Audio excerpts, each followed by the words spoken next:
Hey everyone, welcome to BrickVault. Today I'm excited to share with you the minifig scale LEGO J-1 Proton Cannon from the designer Icarus Builds. For a droid weapon that isn't given an animal nickname like so many others, it's surprisingly animal-like with its articulating legs, sprawling feet, and big red eyes. Perhaps that's because this is a semi-autonomous droid that performs better even with a B-1 sitting in the gunner seat. This breech-loading cannon has an impressive payload, being able to single-shot gunships and even take down cruisers. That's no surprise though, this is the same proton cannon that can be seen mounted on the invisible hand without a body or any type of autonomy. So who knows, maybe that's where this weapon originated from and only later given legs to join the separatist ground forces, but I suppose we'll never know. This LEGO model has some great features here though to make it both accurate to the universe and sturdy. Okay, pause real quick. Now, if you are interested in building this LEGO creation for yourself, you can get the instructions at our web store, www.brickvault.toys. With each instructions purchase comes a PDF step-by-step guide and a digital part list to upload for ordering your pieces online. All our models are hand tested for strength, instruction steps are troubleshot for clarity, and parts for the model are chosen for availability. Buying instructions from us is an excellent way to help support our channel and the talented designers we work with, like Icarus Builds, so click that link in the description below if you wanted to get started. And back to the model. One thing that works really well here for me is the stance of the walker. The legs are dramatically bent forward, which gives the impression that the J-1 is leaning in as if to prepare for the recoil of the cannon. This aspect of the model I feel is even more important than even proportions and accuracy. If a creation has any kind of anthropomorphic features, in this case legs, feet, and eyes, then giving energy to those features like a realistic pose will make this model look way more alive. I think it's a great default position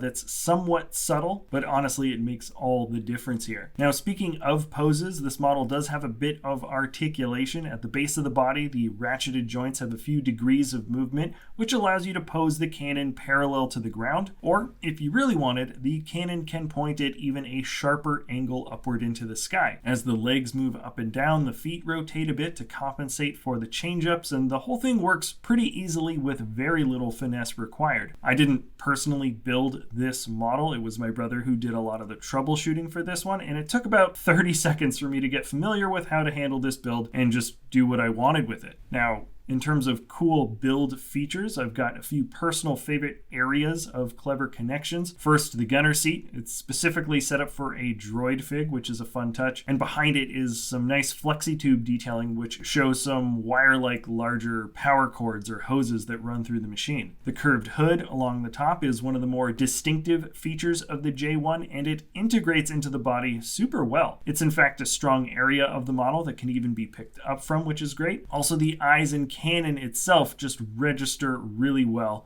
with a lot of great details. Now that I think about it, in terms of anthropomorphic features, the cannon totally registers as a mouth, and if that's the case, this model fits in just right with the rest of the Star Wars minifig scale models, and yes, I do agree with you in the comments below, this does look like the dwarf spider droid's big brother. The resemblance is just uncanny, and in all honesty, the J-1 Proton Cannon had not really been on my radar until seeing this design from Icarus Builds. A lot of time was taken to get this model just right, and now I think it's one of the more imposing and impressive separatist LEGO builds. So just to reiterate, you can pick up the instructions at our web store, www.brickvault.toys. Check that link in the description below. Thank you all for watching and sticking around to the end. Remember, if you haven't already, the like button is just right there. It's always big help for us if you share or comment or do whatever you want to do. Anyways, thanks again, and we'll see you next time at BrickVault.